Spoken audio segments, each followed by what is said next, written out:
Welcome to Tejas kitchen అండి. ఎలా ఉన్నారు? సో ఈరోజు మీకు బ్రేక్ఫాస్ట్గా శనగ గుగ్గిళ్ళని తయారు చేసి చూపిస్తానండి. దానికి ముందు రోజు నేను శనగల్ని నానబెట్టుకొని పెట్టుకున్నానండి. నెక్స్ట్ డే మార్నింగ్ సో వీటిని కుక్కర్లో వేసుకొని 5-6 విజిల్ వచ్చేంత వరకు ఉడికించుకుంటానండి.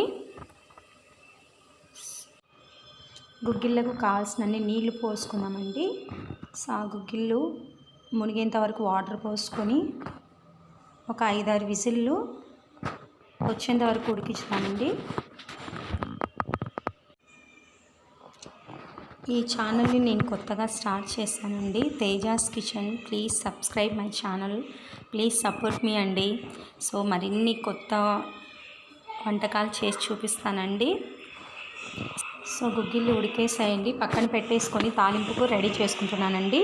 ఇక్కడ చిన్నగా కట్ చేసుకున్న ఆనియన్ని, పచ్చిమిర్చి, కరివేపాకు, సో కొత్తిమీర అన్నిటినీ రెడీ చేసుకొని మంచిగా తాలింపు పెట్టుకుందామండి. సో ఆనియన్స్ని ఎక్కువగా వేగనివ్వకూడదండి, ఎందుకంటే గుగ్గిళ్ళకి కొంచెం కచ్చా పచ్చిగానే వేగనిచ్చుకోవాలండి. మరీ డ్రై అయ్యేంత వరకు ఆనియన్స్ను వేయించుకోకూడదండి. సో జస్ట్ రెడీష్ వస్తే చాలండి. ఇక్కడ అలాగే దీంట్లో కొంచెం లైట్గా కారము, సాల్ట్, పసుపు కూడా యాడ్ చేసుకుందామండి. సో వీటిని కూడా మంచిగా మగ్గించుకుందాము. సో వితిన్ 2-3 మినిట్స్లో మగ్గిపోతుందండి. అంతే అండి. సో చివరిగా మనం ఉడికించుకున్న శనగల్ని యాడ్ చేసేసుకుంటే ఎంతో హెల్దీ అండ్ టేస్టీ అయిన గుగ్గిళ్ళు రెడీ అవుతాయండి. సో చాలామంది లైక్ చేయరు శనగ గుగ్గిళ్ళు, కానీ చాలా స్ట్రెంగ్త్ ఉంటుందండి ఈ గుగ్గిళ్ళు. సో మార్నింగ్ బ్రేక్ఫాస్ట్గా తీసుకోండి, చాలా హెల్దీ అండ్ స్ట్రెంగ్త్ కూడా.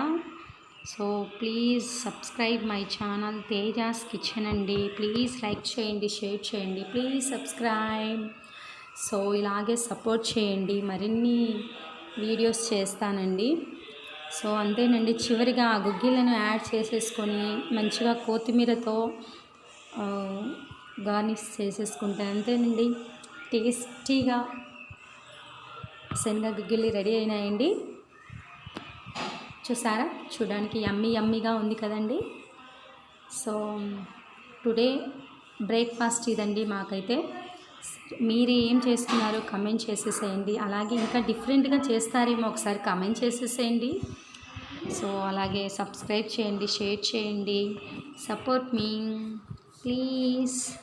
Thank you, bye bye.